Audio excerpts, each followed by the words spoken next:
that's kind of where our history begins, because Flagler, when he looked at Florida, coming from making all his millions in Standard Oil with Rockefeller, started in St. Augustine. But he saw that there was an opportunity because he was also an entrepreneur that looked at opportunities, particularly in the real estate side.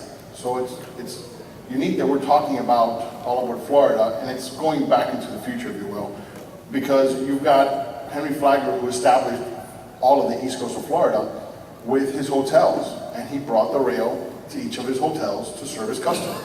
And then he developed towns.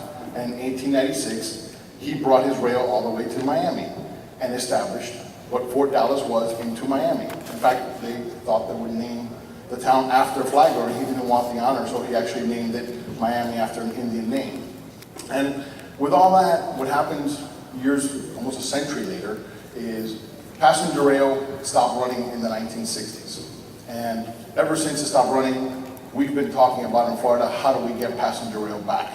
And one of the reasons why passenger rail died was the highways. So highways and car travel really changed the way that Florida looked at mobility. And as we built more highways, and as we became more suburban, we grew and grew, and then guess what? We all decided that we wanted to become more urban. And since the 1920s, we hadn't become that urban feeding. And in fact, in the last boom where Miami started that eastward ho movement that everybody heard about, and Miami Beach was populating again, we started seeing a lot more demand for public transportation. Yet the challenges that we've had here in Miami is public transportation hasn't really taken people to where they wanted to go. And particularly with when Tri-Rail was built in the 1980s, originally it wanted to be on the FEC corridor. But FEC had such a bad experience with passenger rail that they refused to have passenger rail back on the tracks. And it wasn't until today, where we have a whole different makeup of what their company looks like, that it's not just about freight, it's about how we maximize our value as a company through passenger rail and through real estate opportunities, that we have the birth of all over Florida. And so we were very fortunate to have and still own these tracks that were laid more than 120 years ago. And with that, the birth of all over Florida started in late 2011 with an idea that actually came from something unfortunate that happened in Central Florida, which is the Tampa to Orlando high-speed rail. The dollars were sent back to the federal government. Governor Scott decided that he didn't want to have high-speed rail paid by the public or subsidized by the public. He said if it could be done right, it could be done by the private sector. So it was almost a call to action to a company like ours. And so we started looking at it and said, well, maybe we don't connect Tampa to Orlando. Maybe the right play is connecting South Florida to Central Florida. After all, we are a state that's dominated by hospitality, particularly travelers. And the fact that we have so much influence from South America and Europe and such investments from those companies, and so those areas, companies are willing to locate in Miami if they have some sort of connectivity. And so we started looking at how do we regenerate that birth of passenger rail again. And so we started looking at, can we do it on our tracks? And so in 2012, we announced it, and we are actually happy to say we're under construction. We're a privately funded venture, so there is no public dollars involved. And it all relates with using our infrastructure and then building these particular stations. Now, there have been some slides in the back here, and we'll start off with, that's our system right there. So we actually have 4 stations: Miami, Fort Lauderdale, West Palm, and then Orlando. And connectivity is the key thing, connecting city centers. Now, we don't want to be a commuter system.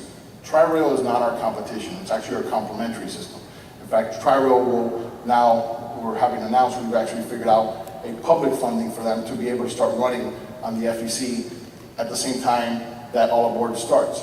So they'll be using a portion of our tracks, and they'll be integrating their existing systems into our station. So day one, when all aboard Florida starts running, you'll have Tri-Rail. You'll be able to take a train from downtown Miami to downtown West Palm Beach, which you can't do today on a one-seat ride. And part of that is how we make the real estate that goes with it. Have a slide.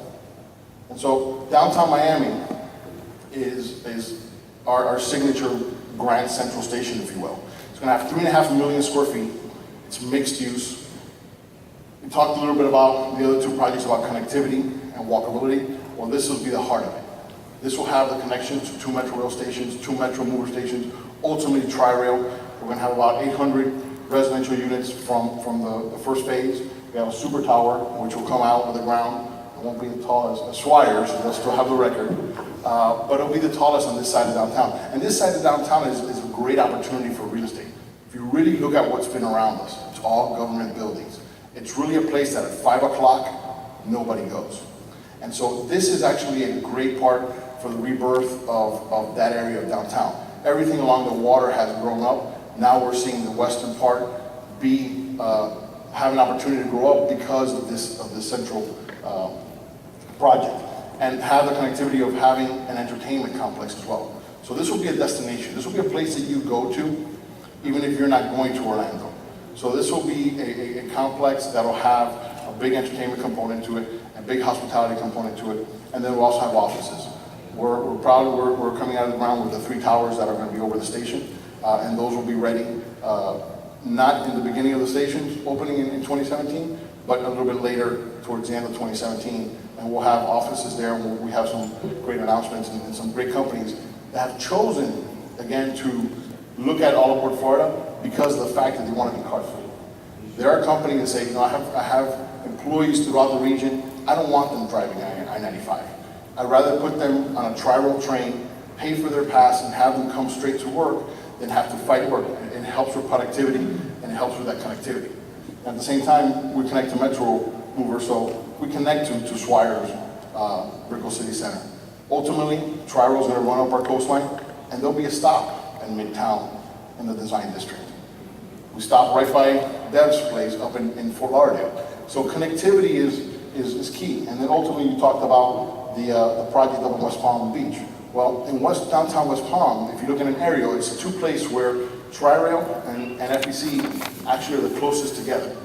And that hole in the donut there, that area there, has been tried to been promoted by the city to have more development, yet everything else has been developed towards the bay side. And now with us coming there, you're starting to see more development as a transit-related use. Jeff Green, the billionaire Jeff Green, has been investing and buying a lot of property through there. He's very bullish on that sort of concept. And you're starting to see that urban renewal come back, and transit is a big component of it. So for us, connectivity, pedestrian, and having the access through the region without having car travel is an important key. I think we're going to have a panel and talk a little bit about the project some more, so I'll leave some questions to be answered.